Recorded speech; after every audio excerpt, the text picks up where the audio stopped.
Assalamualaikum warahmatullahi wabarakatuh. Apa kabar anak-anak hari ini? Semoga selalu sehat dan bahagia selalu. Baiklah, hari ini kita akan melanjutkan materi kita dengan tema penyesuaian diri terhadap remaja. Materi ini dikhususkan untuk anak-anak yang baru memasuki sekolah yang baru, ya, seperti kalian baru memasuki sekolah SMA Negeri 1 Sumende Darat Laut. Materi ini ya sangat cocok untuk kalian yang baru memasuki suasana atau wilayah baru. Nah, di sini materi penyesuaian diri remaja ini untuk bekal kalian bagaimana cara bersikap dengan orang-orang yang baru, lingkungan yang baru, ya, dan suasana yang baru. Semoga materi ini bermanfaat untuk kalian dan selamat belajar. Penyesuaian diri remaja di lingkungan sekolah yang baru, terutama bagi kelas 10 yang baru bergabung di sekolah yang baru atau di SMA di tingkat menengah atas. Bisa kalian memperhatikan kutipan di video ini tentang penyesuaian diri remaja atau lingkungan sekolah yang baru. Pengertian dan proses penyesuaian diri. Penyesuaian dapat diartikan sebagai berikut. Penyesuaian berarti beradaptasi, dapat mempertahankan eksistensinya, atau bisa survive dan memperoleh kesejahteraan jasmaniah dan rohaniah, dan dapat mengadakan relasi yang memuaskan dengan tuntunan sosial. Yang kedua, penyesuaian dapat juga diartikan sebagai konformitas, yang berarti menyesuaikan sesuai dengan standar atau prinsip. Yang ketiga, penyesuaian dapat diartikan sebagai penguasaan, yaitu memiliki kemampuan untuk membuat rencana dan mengorganisasi respon-respon sedemikian rupa, sehingga bisa mengatasi segala macam konflik, kesulitan, dan frustasi secara efisien. Individu memiliki kemampuan menghadapi realitas hidup dengan cara yang kuat. Selanjutnya, penyesuaian dapat diartikan penguasaan dan kematangan emosional. Kematangan emosional maksudnya ialah secara positif memiliki respon emosional yang tepat pada setiap situasi. Proses penyesuaian diri. Yang pertama, penyesuaian diri adalah proses bagaimana individu mencapai keseimbangan diri dalam memenuhi kebutuhan sesuai dengan lingkungannya. Respon penyesuaian, baik atau buruk secara sederhana, dapat dipandang sebagai suatu upaya individu untuk mereduksi atau menjauhi ketegangan dan untuk memelihara kondisi-kondisi keseimbangan yang lebih wajar. Dalam proses penyesuaian ini dapat saja muncul konflik atau tekanan dan frustasi, dan individu didorong meneliti berbagai kemungkinan perilaku untuk membebaskan diri dari ketegangan. Selanjutnya, elemen-elemen umum dan esensial dalam semua situasi frustasi ialah motivasi, frustasi, respon yang bervariasi, dan pemecahan untuk mereduksi masalah. Ketegangan dengan beberapa bentuk respon. Motivasi mengambil variasi bentuk, dan setiap bentuk dapat diarahkan kepada rintangan atau frustasi yang disebabkan oleh beberapa aspek realitas, misalnya pembatasan orang tua, hambatan fisik, aturan sosial, dan semacamnya. Selanjutnya, individu dikatakan berhasil dalam melakukan penyesuaian diri apabila ia dapat memenuhi kebutuhan dengan cara yang wajar atau apabila dapat diterima oleh lingkungan tanpa merugikan atau mengganggu lingkungannya. Mungkin sampai di sini ada yang mau ditanyakan? Silahkan tulis di komen di bawah, nanti bisa kami coba menjawabnya. Oke, lanjut ya. Lanjut. Karakteristik penyesuaian diri. Yang pertama, tidak menunjukkan adanya ketegangan emosional. Selanjutnya, tidak menunjukkan adanya mekanisme-mekanisme psikologis. Yang ketiga, tidak menunjukkan adanya frustasi pribadi. Selanjutnya, memiliki pertimbangan rasional dan pengarahan diri. mampu dalam belajar, menghargai pengalaman, bersikap realistik dan objektif. Ini karakter penyesuaian dirinya. Dalam melakukan penyesuaian diri secara positif, individu akan melakukan dalam berbagai bentuk. Antara lain, yang pertama, penyesuaian dengan menghadapi masalah secara langsung. Dalam situasi ini, individu secara langsung menghadapi masalah dengan segala akibat-akibatnya. Ia melakukan segala tindakan sesuai dengan masalah yang dihadapinya. Yang kedua, penyesuaian dengan melakukan eksplorasi. Dalam situasi ini, individu mencari bahan pengalaman untuk dapat menghadapi dan memecahkan masalahnya. Yang ketiga, penyesuaian dengan trial and error atau coba-coba. Dalam cara ini, individu melakukan suatu tindakan coba-coba dalam arti kalau menguntungkan diteruskan dan kalau gagal tidak diteruskan atau ditinggalkan. Yang keempat, penyesuaian dengan substitusi. Jika individu merasa gagal dalam menghadapi masalah, maka ia dapat memperoleh penyesuaian dengan jalan mencari penggantinya. Penyesuaian diri dengan menggali kemampuan pribadi. Individu mencoba menggali kemampuan-kemampuan khusus dalam dirinya dan kemudian dikembangkan sehingga dapat membantu penyesuaian diri. Yang keenam, penyesuaian diri dengan belajar. Dengan belajar, individu akan banyak memperoleh pengetahuan dan keterampilan yang dapat membantu penyesuaian diri. 5, 6, sekarang ke-7. Penyesuaian diri dengan kontrol diri.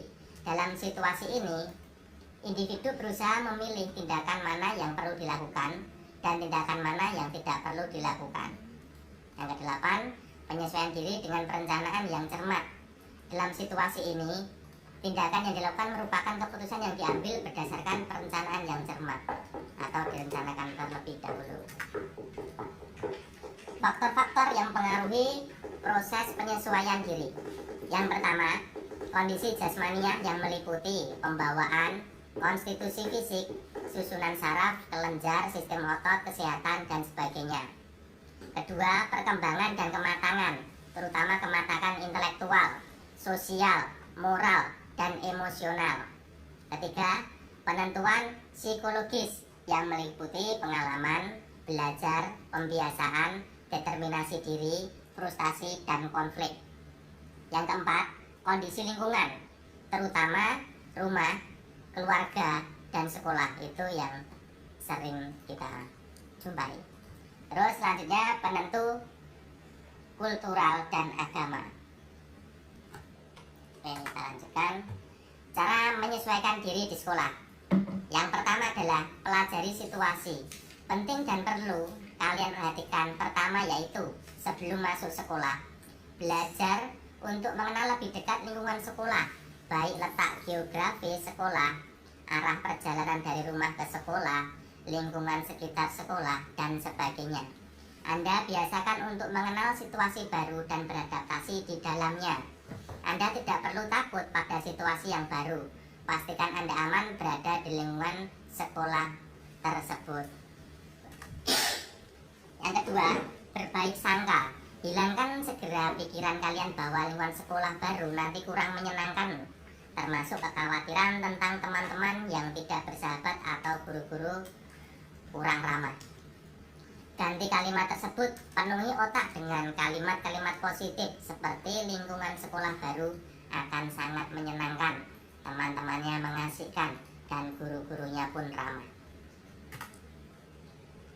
Selanjutnya, sesuaikan keadaan sekolah. Sebaiknya dari jauh-jauh hari siapkan informasi tentang sekolah baru yang akan kalian gabungi. Entah peraturan sekolah atau kebiasaan guru-guru mengajar. Jadi nanti kalian akan menghafalkan karakter-karakter guru-gurunya. Nah, tetapkan keteraturan kegiatan sekolah dengan di rumah. Misalnya, sesuaikan jadwal dengan bangun dengan jadwal masuk sekolah.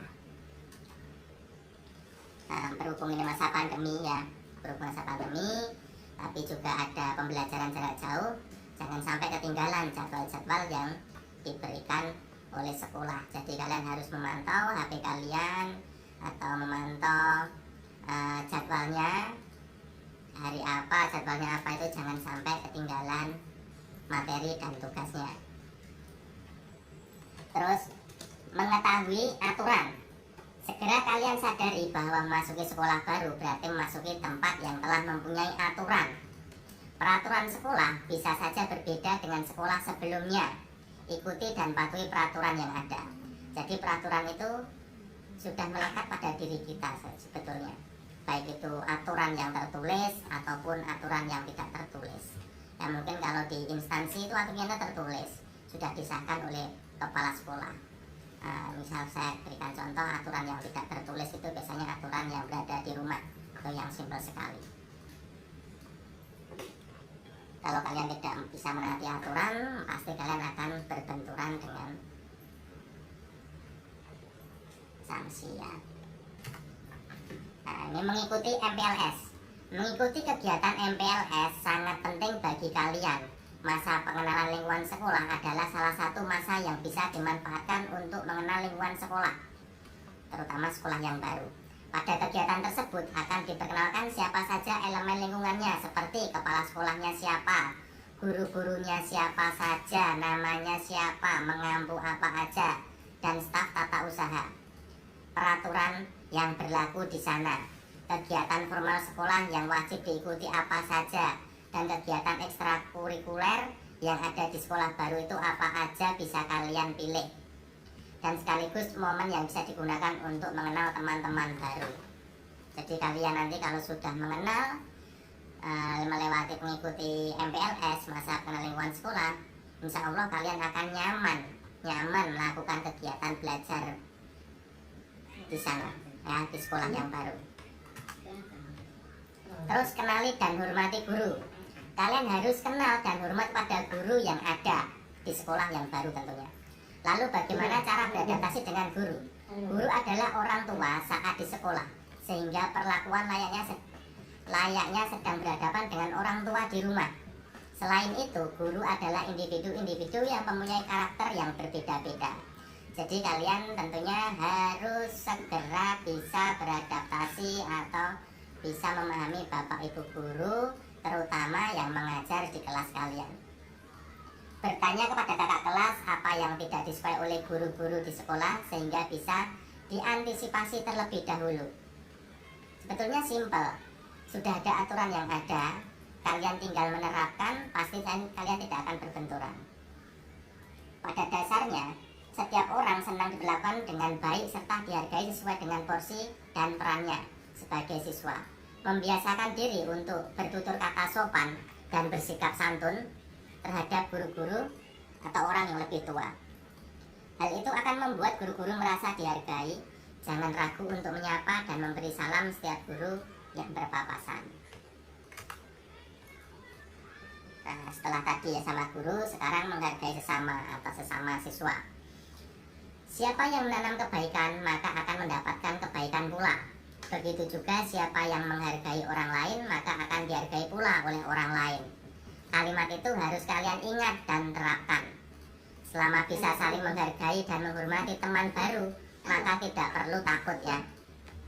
Tidak semua orang dapat dengan cepat menerima orang lain dengan memulai percakapan sederhana yang ringan, sehingga dapat mencairkan suasana.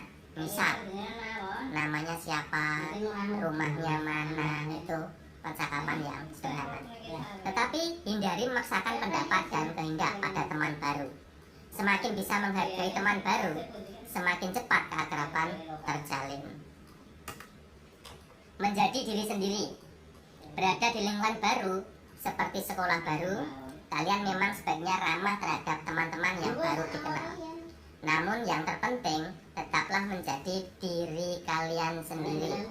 Jangan melakukan sesuatu yang sebetulnya tidak mencerminkan siapa diri kalian sesungguhnya.